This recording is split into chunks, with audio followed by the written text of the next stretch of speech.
We're going to take you on a journey.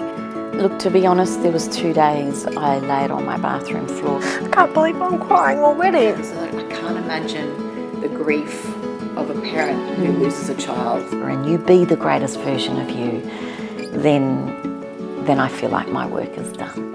Hi, I'm Tam Wrigley and welcome to the Beyond Beautiful journey. She is the ultimate disruptor and believes that anything is possible. She's an open book, and she should know because she's written 27 of them. She opens up to me today on the couch and tells us everything about her life journey, the good, the bad and the ugly. We want to introduce you to Lisa Messenger. Well, Lisa, welcome to Beyond Beautiful and welcome to the couch. Thank you. What You're a beautiful... ready to unpack and... As I said, there is nothing off limits at all, so go your hardest. Go hardest. I am ready. Okay. Well, let's start right from the beginning because we all know Lisa Messenger as the, dynamic in the print media landscape. But where did it all start for you? Oh, not in print media. Like, where did it all start? Yeah. How far back? Well, I was a horse riding instructor. That was my first job. Yeah. So I grew up on a 4,500 acre property, and I rode horses every day after school, and there was no internet, and we just made our own fun. So that was my first job after school. I flew to England. I'd never been overseas to that point. I was 18, so I was kind of, I was pretty naive, carefree. And that was one of the first times I was grateful for something in my life, because I remember I went to a boarding school, and so many people had, travelled to all these glamorous places all the time. And I used to be like, oh, why haven't I been anywhere? And I just remember landing in England, and it was the first time I'd seen anything overseas. And I was just so grateful, because I was like, wow, I can really appreciate this, because I wasn't, desensitized to it, and it was all new and fresh, and I was curious, and so that's where it started. Horse riding instructor. And you probably couldn't Google, as you said, there's no internet, so you probably couldn't Google London or England and see what was going to hit you when you got off the plane. I couldn't, and that was literally, it was, I'm showing my age, but it was the days when I remember we had this mail room at the place I was living and teaching, and you'd run to the mailbox every day and see the letters from home, and it was you'd speak to your parents once a month on the phone or something, because it was so expensive to ring. So things were very, very different, but I think I am grateful because I had a really grounded upbringing in the country, just riding horses every day after school, and motorbikes, and mustering sheep and cattle, and then shoveling shit at 4 a.m. in England. As you do. Nothing too glamorous about that. Not in your Ted Baker. It's a far cry from my Ted Baker and what then went on to be many, many years later, we can get into, the rather glamorous sometimes life of, which was totally unexpected, of being a global magazine editor, I guess. So how did you get into, you started the company. Segue? Yes, how did you get from there to here? Well, it's well documented because I've written 7 books in the last 5 years kind of charting that whole journey, but the smooshed version, very technical term, is 22nd of October 2001. I pretty much got fired from my previous job. In a beautiful way, if there is such a thing. My boss was like, I was like this little punk. I was like, I just want to have equity in the company, right? All the time. I wanted to have ownership. But the thing about it is, I actually had no idea what that word meant at the time. It just sounded important. And in the end, he was like, you know what? I think you should just do your own thing. You're amazing and you're brilliant. And So he pretty much fired me in the most beautiful way, because he really set me free on a path. So October 22nd, 2001, I started my first business, and I was kind of an integrated marketing agency. I do that because I actually didn't have any formal training in marketing, but the sponsorship role that I had working for the previous company was probably, and I was only there 8 months, the best training I ever had in my entire life about thinking differently. How do you exchange something? How do you get someone to pay money like a corporate, paying money for a big arts and entertainment property like Cirque du Soleil. Like, what's the value exchange, and how do you actually start doing deals? And is it branding? Is it intellectual property? Is it hospitality? Like, what are you swapping for cash? And so that was kind of where I started, and I went out on my own. And then what's interesting is for the next 11 years, I was over-servicing, undercharging, being everything to everyone. And this is a very common story for startups. And when I started, I mean, that's nearly 18 years ago, I had no mentors. I didn't know what a mentor was. You know, there weren't a lot of entrepreneurs, and the word wasn't really being used back then. Well, not like it is now. No, and so I didn't have any kind of role models or people that I was looking up to. And so I bumbled along for such a long time, and it wasn't until, 2013, when I launched Collective Hub, that I truly stepped into my purpose, and things just literally overnight. That's why there's the old adage, and 11-year overnight success, it just went like amazing. So yeah, You mentioned, it's good that you've brought that up, because the Collective Hub basically did, it was like it hit the shelves, and then instantly it just boom, yeah, everyone fell in love with it. thank you. Were you ready for that? Like, was there, like, financially or systems, procedures way, were you ready for that bang?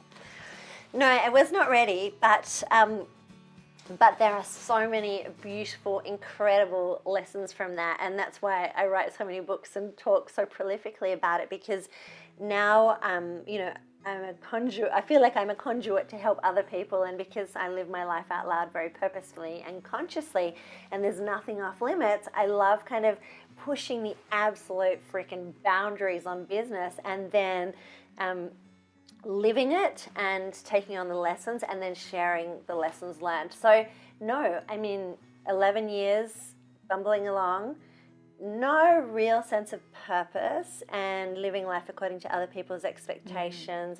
So my idea was, I just want to smush, there's that word again, all these incredible sort of entrepreneurs and thought leaders and people that I've met along the way. I want to tell their stories, and why don't I just put them all together into one format instead of a book, which is just one person, a magazine, which is, it started at 176 pages. Put them all in there, and that was really the start of the idea. And the second part to that was, as an entrepreneur, I was extraordinarily frustrated that so much of the media I was reading, Tam's amazing, and I was like, oh wow, but it was just this surface stuff. And for me, I couldn't find but how did she start? Why did she start? What's her passion? What's her supply chain? How does she make these amazing videos? And I was always scratching my head, and I was like, well, let's try and reverse engineer this process and shed a light on the story behind the story and make it relatable and attainable, so that suddenly everyone's like, Tam's not this totally unachievable being. Oh, I see how she did it. Did you think there was a lot of people afraid to give their story out there because then they'll go, oh, somebody else will just come and do it? Was there ever that fear of, if I explained the how, like, how did she do it? How did she make it? Rah, rah, rah. Yeah. Then what's stopping somebody else coming in and stealing their thunder? Yeah, I think so many. Well, gosh, there are so many things. I think there's always two sides. I think perhaps sometimes media don't ask the gritty enough questions, but also the person being interviewed sometimes is cagey. And now that's a number of things. That could be ego. It could be a protective mechanism. It could be they haven't stepped into an mindset of reciprocity and abundance. It could be fear, like so many different psychological things. But what I've learned is, and I've been like the ultimate oversharer forever, I just think, when we share and help each other, like we all rise, we all lift each other higher. And so I just decided, well, that's the best thing to do. And in fact, that was one of the mandates of Collective Hub. Like, if you're not prepared to talk about, the grit and be raw and real and actually shed a light on the journey and help people, then it's not like just a one-way free PR machine. Because it's like you need to share and give something. Absolutely. I think. Do you think there's a lot of there's a lot of people out there that have great ideas, want to start their own business, but fear sets in, or the self-sabotage or the self-doubt? I guess what would you say to them to help them launch? So it's really interesting because I'm kind of doing a startup experiment at the moment, right? Because the print mag, I mean, literally, as we said, overnight. Like, I have never experienced anything like it. I dropped it 28th of February, I think it was, 2013. My mum and I walked into a newsagent the next day, and I'd always had this strong vision, and I'm coming to your question, but, you know, I want to be in news agencies next to Marie Claire, Vogue, Harper's, and boom, there we were, stacked up high in the middle of all these magazines in 3,506 news agencies in Australia, every Qantas, Virgin, Singapore Airlines, Airport Lounge, and within 18 months I was in 37 countries. And I had this email one day from the office of Anna Wintour, and Anna asked me to fly to New York. Anyway, all this stuff, right? Yeah. So yeah, boom, overnight. What's interesting is, coming back to your question, what happened the 11 years prior? You know, like there'd been so many times when I'd had an idea, which possibly was just as great as what Collective turned out to be, but for one reason or another, fear, self-sabotage, not good enough, don't have the experience, have no money. I mean, we can use a myriad of excuses. Yeah. I mean, there's plenty of excuses all of us can use. I didn't do it. And we talked about, you know, what was my career trajectory. I could have beaten myself up because, you know, once I landed Collective, it was so freaking obvious. I'm like, why didn't I do this? And in fact, I've written about it extensively in my books. The signs were all there. I had registered a business name, I think it was 2010 or 2009, called Messenger Magazines. I'd bought a book previously called How to Start a Magazine. Like, there were so many signs, but I wasn't strong enough or resilient enough. I hadn't had enough knocks and setbacks and failures and grit and tenacity, like, to actually do it. So I think that's important for people not to beat themselves up. Like, the timing is perfect, really. Like, what I then stepped into was so freaking big and unmanageable. And you asked me before about systems and processes and high growth. Let's get into that shortly because I wasn't ready. Yep. Why do you think the Collective Hub was so successful? Like, what is it that the readers loved about the mag? And love. I just went to print on another issue. Oh, really? Yeah. But now I'm just doing one or two a year when I feel like it, and that's a very different beast to one a month and, like, you know, a huge machine. I think it is that it's relatable and attainable, and, you know, it's very much been the mandate to tell that story behind the story and shine as much truth and light on people's kind of end-to-end experiences. And there've been no boundaries in terms of, you know, sex, race, geographical location, industry. Like, we've tried to cover so many different, you know, sectors and businesses and people, and so it's a beautiful melting pot, I think, of just like anything's possible, and, you know, helping to remove barriers. And yeah, so I think people just really relate to it, you know. So you did 53 issues? Yeah, 53 issues. So why then all of a sudden I'm done? Broke it all. Yeah. Well, I did 52 and then I broke it all. And then I did 53 because I realised when I broke it all. 54. Okay, so I wrote the sixth book in the series, Risk and Resilience, which came out last year, which was the most painful book to write. I mean, I think it ended up being 30,000 words, but I wrote maybe 180,000 or something. I wrote that book every single day in real time, and it was a punish. So it was end of 2016, so about 3 years into the, 30, 40, about 3 years in, I was not prepared for the crazy high growth, and I didn't have the right systems and processes in place. And it's really interesting because when I started Collective, I had 3 staff and I had a bloody big vision. Yeah. And suddenly, I mean, I had 32 full-time staff, over $3 million in fixed salaries, an office that was costing nearly $300,000 a year every day. And it's interesting when you start, things seem to be in increments of $100 or $10. Yeah. And suddenly everything everything was increments of $100,000. And every day my CFO, Chief Financial Officer, would say to me, every day, we need another $100,000. We need another $100,000. And, you know, I have talked about this a lot. I am brilliant at being a creative, a visionary. I see things before they exist. I love moving forward. I get really excited about instant gratification and let's go, you know, no shortage of ideas. I am terrible, like the crappiest at detail, operations, HR, IT, legal, finance. All the things that you need to run a business. Yeah. And so the problem is, and many people will relate to this, when you're a creative and a visionary, and suddenly all you're hearing is we need another 100 grand, we need another 100 grand. And you're hemorrhaging cash, and every day you're in survival mode, and every single day, every day, I would get, you know, pump everyone, let's go.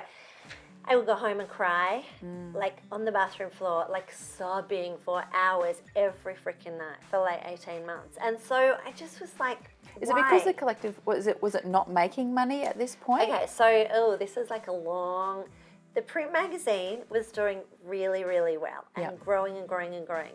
The events, we were doing 4 events a week, often in Sydney, sometimes Brisbane, Melbourne. They were insane. So those 2 were like insane profit centers, like going so well. My problem was the digital.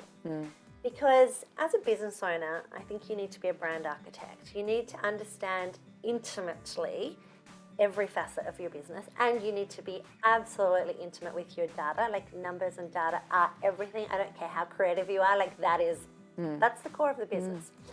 And so I was all across the print. I was all across the events. That was my background.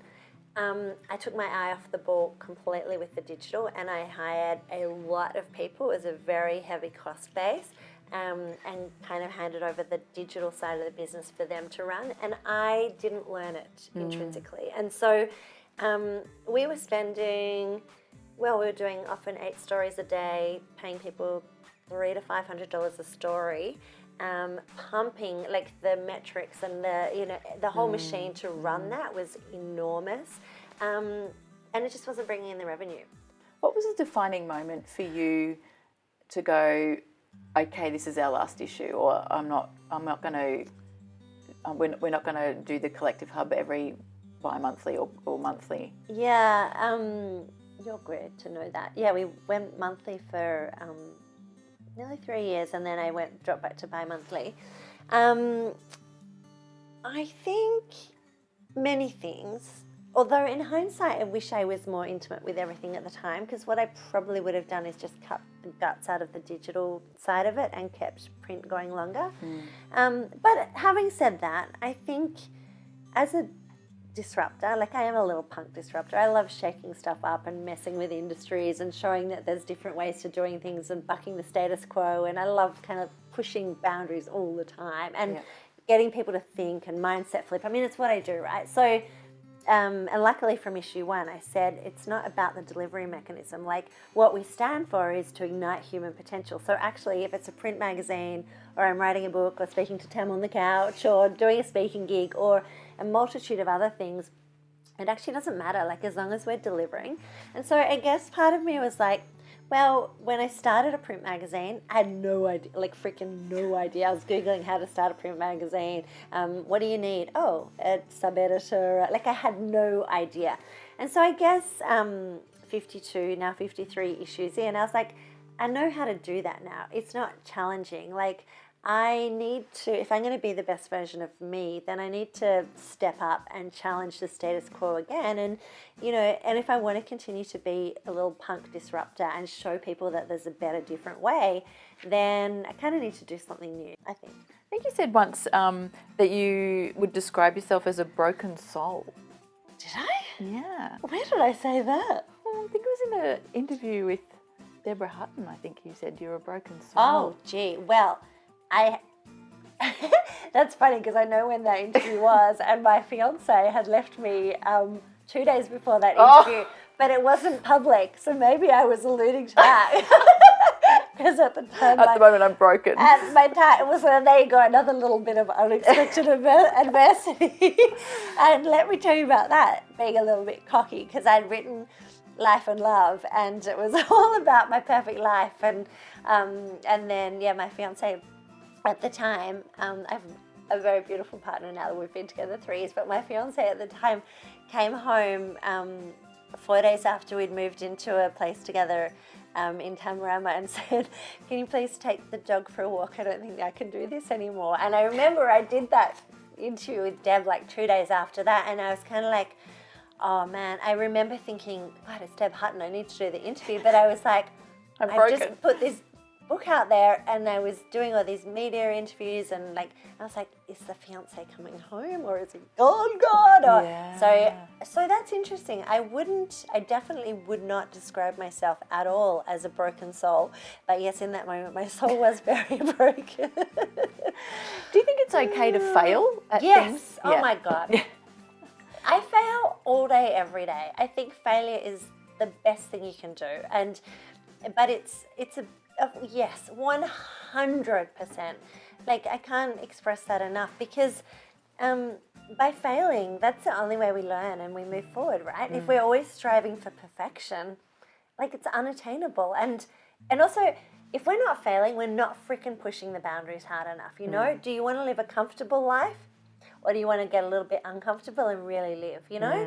And if you're going to push it, then you're going to fail, and you're going to fail a lot. But the thing about it is, make failure your friend and just fail fast. Fail fast and learn, or you're a freaking idiot and you do it again. Now, I think too, one of the things that I've grappled with is when to quit. You know, like, and do people see if you quit as a failure, like you're a failure because you've quit? Or is it just that you've made that decision that, okay, this is not floating my boat anymore. This is not my purpose, and I want to go somewhere else. Yeah. But I think in people's minds who see you from the outside in, go, she's failed, or, you know, she's a quitter, she failed. Yeah, you know and what? That's a judgment. Oh, yeah, judgments. Well, firstly, it doesn't really matter what anyone else thinks about us, does it? I mean, that's a big problem we can all... So the thing about that is, which I believe very strongly, is that it's really important to have a strong sense of purpose and why. You know, what are you here to do? So I know unequivocally I am here to be an entrepreneur for entrepreneurs, living my life out loud, showing that anything's possible. That, I believe, is it for me until the day I die. Now, that is resolute, unshakable in every single cell in my body. So what's interesting about that is it took me 5 seconds to say it, whatever it was. But the thing is, every morning when I wake up, I go, that's what I'm here to do. And I talked about it before. The delivery mechanism then becomes totally irrelevant. And so I can have unwavering focus about what it is I'm here to do, but it can kind of morph, iterate, pivot, change. And therefore, I think failure is inevitable at different points, but I'm not failing in my overarching purpose, if that makes sense. Yeah. When I broke Collective Hub, and I was really scared, the night before I put it out, I'm closing the print magazine, I was thinking, my God, we have such a huge community, so many people rely on this, so many people have said this is the reason they started their business, or it gave them courage, or a myriad of other things. Who am I to break the thing? But then I was like, if it's not serving me, and I'm drowning and hemorrhaging every day, how can I possibly be the best version of myself and be in service? So I'm going to break it. So I just told people the truth. And with that comes not judgment, but celebration and respect, I think. I mean, I'm sure there are people behind my back going, she's an idiot. But for the most part, all I received was this outpouring of unwavering love. And I was like, oh my gosh, I didn't expect that. So tell us a bit about the book. The book. So my books are, so I said to you before, I think I've written 27 books, but no one read the first 18 or something. Yeah, like, again, like, it took me a long time before, you know, and this is a really important message, you just slog it out. My books, I always, I'm quite counterintuitive in most things that I do. Most people are the expert of something and then they write a book. I always choose a topic and then I step into it and I write it in real time. So 8th of April 2018, which is when I decided to close the office and decentralize the team, I decided I'm going to live this year as an experiment about working from Wherever. anywhere. Anywhere I want. Yeah. And so that book is really, because I was like, can you still have a really successful global business if you are decentralized and just have a laptop? And the answer a year and a bit later is absolutely yes. The thing is, when I started my business nearly 18 years ago, people worked 9 till 5 or 8 till 6 or whatever it was, and they had one job, and that's what they did. Yeah. Yes, and that's all changed. And I was like, well, why can't people have several different jobs and explore different things? And also the beautiful thing about it is everyone works on a project-by-project basis. So let's take this book, for example. I have an editor, a sub-editor, designer, and then it goes off to print. But everyone with the books is working on a project, like you get paid a project fee to produce the books. Yeah. My digital marketing manager gets paid like X amount of hours a week, but it's all based, so those guys are based on their KPIs, their output, produce me a great product. My digital marketing person is based on, how many sales do we hit online every day? So that's that metrics. So the whole teams, I'll say teams because I actually have several businesses now, have very specific daily and weekly metrics and reporting procedures. But it means that it's no longer reliant on bums on seats and time in office. It's like, go to the beach all day if you want, I don't care. Yeah. As long as you're delivering the deliverables in accordance with your hourly rate or your project fee or your specific KPIs, I don't care. Yeah. Because as a boss or as an employer, you want to know, okay, I'm happy for you to work from home. Yes. But I need to make sure that, you're not just sitting there having coffee with your girlfriends and, you're actually doing the work. And I talk a lot about mindset shift. I mean, this was massive for me. I mean, and we laugh, that 11 years I talk about prior to Collective Hub, my 3 staff that were with me for that time, I say to them, oh my God, what were we doing? Like every day we turned up to the office. 2 of them lived in Bondi. I lived in Bondi. Like we all lived there, but we all traveled to Surrey Hills to an office. And I'm like, why did we do that? So don't get me wrong. It took me a lot of years to open my own mindset to actually, it doesn't matter the time you're in the office. I'm not going to clock watch and be like, oh my God, it's 8:30 and where are they? Yeah.